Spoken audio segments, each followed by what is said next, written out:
झांसी के लोग काम की तलाश में दलाल के चंगुल में आकर महाराष्ट्र और कर्नाटक के कई शहरों में ज्यादतियों का शिकार होने के बाद बहुत सारे श्रमिक मंगलवार को झांसी वापस पहुंचे।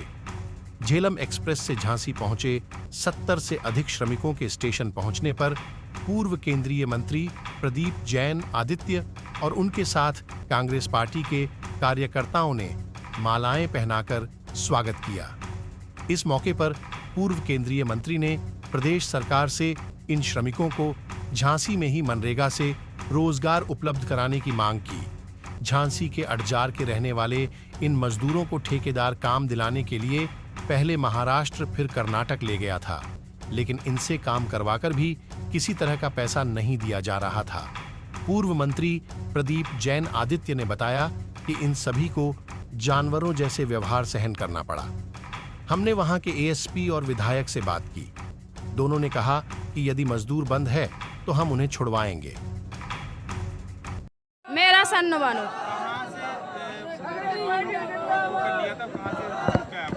हमको सकराय से ले गया था। प्रदीप वो क्या नाम उसका ठेकेदार ले गया था, महाराष्ट्र का था वो।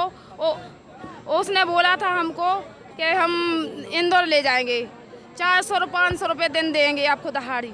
वहाँ से लेके महाराष्ट्र में हमको उसने धोखे से काम करवाता रहा और पैसे आप रखता रहा और हमसे बोलता रहा पैसे इकट्ठे मिलेंगे आपको। हमने सोचा कि चलो मिलेंगे, धीरे धीरे काम करते रहे। वहाँ से हमको छूट नहीं मिला है।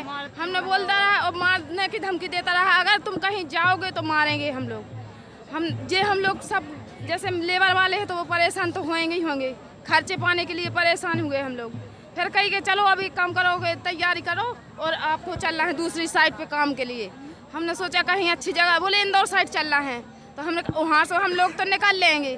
फिर जो सीधा उसने वहाँ ट्रैक्टर में बैठाया और सीधा ले गया हमको कर्नाटक में। उसने गन्ना का काम करवाता रहा, कटवाता, किसी पे नहीं बनता। हम लोगों ने कभी किया नहीं है ये काम, वो करवाता रहा मेहनत हम लोगों से। नाबालग बच्चा भी काम करवाते रहे, झुग्गिन पे रखने के लिए ले गए थे बच्चों को, जो उनसे भी काम करवाता रहा हम लोगों से।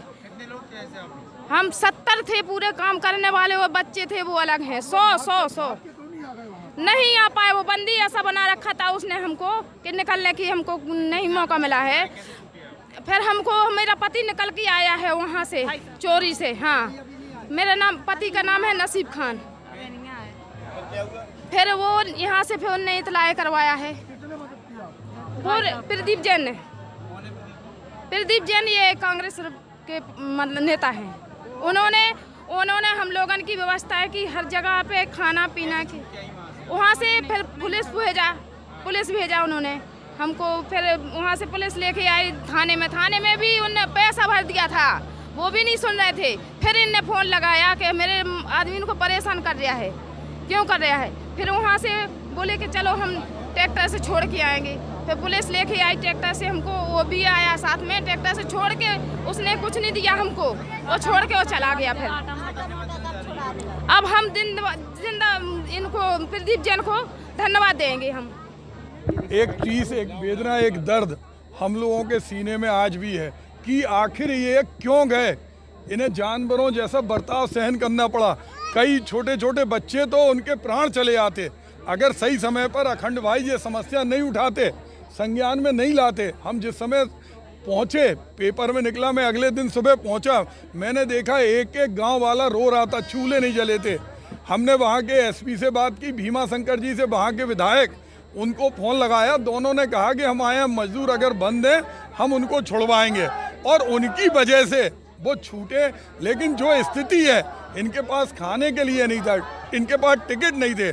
हमने डॉक्टर नेमिनाथन जैन से वहाँ आग्रह किया, चूँकि ना ये पेटीएम जानते थे ना फ़ोन पे जानते थे। वहाँ उन्होंने इनको पैसे दिए और खाने की व्यवस्था कराई। उसके बाद जब ये उनकी ट्रेन में नहीं घुस पाए, फिर अगले दिन ये लोग, इन्हें गोवा से आना था, अगले दिन ये पूना से झेलम में चले। हमने पूना में अभय जैन से कहा, हमने कहा ऐसे ऐसे हमारा श्रम अधिकार वाली श्रम शक्ति आपके यहाँ है, परेशान है। वो पहुँचे, उन्होंने खाने की व्यवस्था की, और भोपाल के अंदर हमारे गुड्डू अग्रवाल और कार्तिकेय जैन ने भोजन की व्यवस्था की, बबीना में की। लोगों के अंदर एक चीज़ है कि हमारी जो श्रम शक्ति है, हमारे जो अन्नदाता हैं ये दरबदर की ठोकरें नहीं खाएं। मुख्यमंत्री जी को जवाब देना चाहिए कि आज ये मजदूर तो उनके चंगुल से आ गए, रोज जो सैकड़ों हजारों की संख्या में यहाँ से पलायन हो रहा, इसको कौन रोकेगा? जुमलेबाजी कब तक होगी? आज कोई जनप्रतिनिधि, किसी को कोई मतलब नहीं, इनमें कोई मर जाता। आज उत्तरकाशी के अंदर सुरंग के अंदर लोग फंसे हैं, तड़प रहे, लेकिन ये तो उससे दर्दनाक वेदना से थे। आज जिस तरह से लोग आगे आए हमारे सभी साथी, और मैं कहूँगा ऐसे ऐसे लोग हैं जितने, चाहे अखंड भाई हो, सीताराम यादव जी आ रहे थे, कहले हमें चलना, हमने खुद माला खरीद लाए और सॉल की जगह हमने कहा सॉल मत लाओ, कम्बल लेके आए। तो इनकी जो तड़प है, जो इनकी वेदना है, उसके लिए कल हम लोग अर्जार जाएंगे, सकरार जाएंगे वहाँ से, और वहाँ इनसे एक शपथ पत्र भरवाएंगे कि हम अपनी माटी को छोड़कर काम की तलाश में नहीं जाएंगे, हमें यही काम चाहिए, क्योंकि मनरेगा के अंदर भी इनका अधिकार है, कानून है। वो कानून मुख्यमंत्री जी अपनी जेब में दबा के बैठे हैं, उस कानून को हम उजागर करवाने देंगे और इनको काम दिलाने का पूरा प्रयास करेंगे। और इनको जाने के लिए हम अकेले इनको नहीं, जितने भी मजदूर पलायन करते हैं ट्रेन के टॉयलेट के अंदर बैठ के, जनरल क्लास में बैठ के, उनसे हमारी यही अपील है कि हम लोग अभी जिंदा हैं, हम लोग इनकी लड़ाई को लड़ेंगे।